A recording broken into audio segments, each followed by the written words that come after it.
Hello and welcome back to my channel. Today I will be showing you how to make this beautiful, elegant bridesmaid bouquet. Okay, so first of all, we're going to take our first rose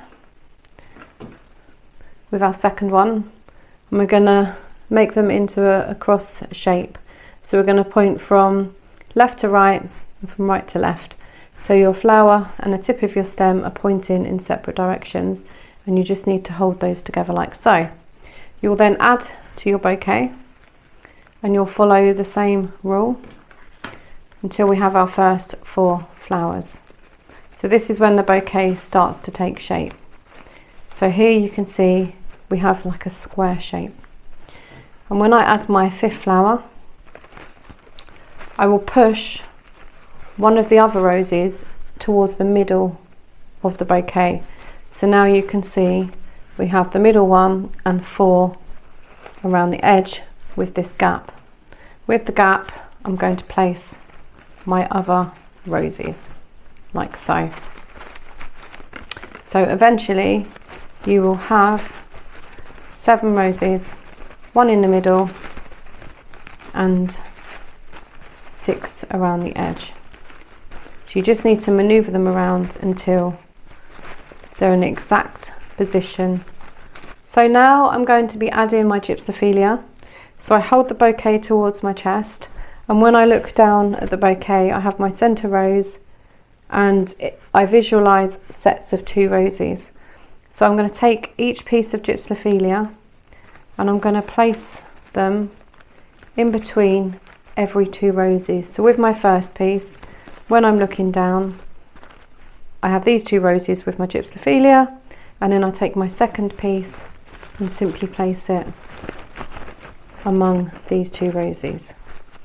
So then when I turn my bouquet, I have my 2 roses, gypsophilia either side, 2 roses and 2 roses.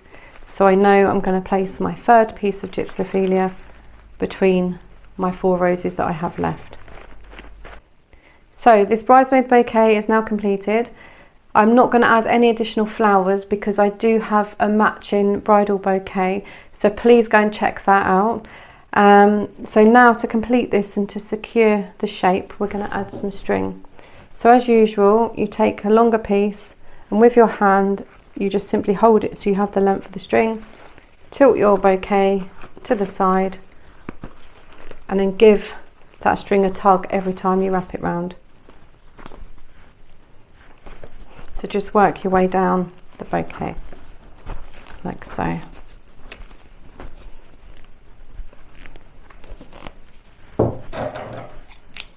So once this is done, you can lay your bouquet down and simply tie the string to secure it. And then once that's done, I'm just going to cut the string's ends as close to the knot as I can without causing it to come undone. So just one last check, because again, using faux flowers, you can move them around, you can bend them because they're on wires, and you can get them to the exact shape that you desire. Okay, so I'm pretty happy with that one. So now I'm going to take my paraffin tape, and I always like to pop this over my string because it just helps secure my ribbon. So using your finger, you pop it on the string and you simply twist and pull. So you slightly give the paraffin tape a tug just to stretch it out so it's easier to stick and it just spreads across the stems nicely. If you tug it too hard, it will snap. So I'm just making sure I'm doing a double layer on that just to keep it secure. I was actually saying earlier in the video these stems are cut to size, but being a bridesmaid bouquet, I probably will get my wire cutters out and shorten these slightly. Now I've secured my bouquet with my string and my paraffin tape. I'm going to take these thinner wires from my gypsophilia and trim them as close to the paraffin tape as I can. And the reason I'm doing that is because they're a lot sharper than these other stems. Okay, so once you've done that, you just need to tuck them in. So I just do that by using my wire cutters to bend them into the other stem so they nestle in there safely. I'm also then going to cut these down. Like I said, I wasn't going to, and then changed my mind. Okay, so I've now cut these down, and I'm just going to remove some of these stems. So we're now ready to add our ribbon. So this does look a lot better at this size, and again, it's a good 2 hands, which is what I always like to measure my my stem length on for an average bouquet. So I'm going to take my ribbon, and I do apologise, I have a fly flying around in here and I can't seem to get rid of it, so just try and ignore him. So I'm going to take my ribbon with my finger and lay it at the top of the paraffin tape, and then I'm going to turn my bouquet like so and work my way down the stems, and I always just go past my paraffin tape and I go around several times at the bottom to give it a nice thick look so it's nice and secure, and then I'm going to start working my way back up, and as I twist I pull the ribbon at the same time so it's nice and tight.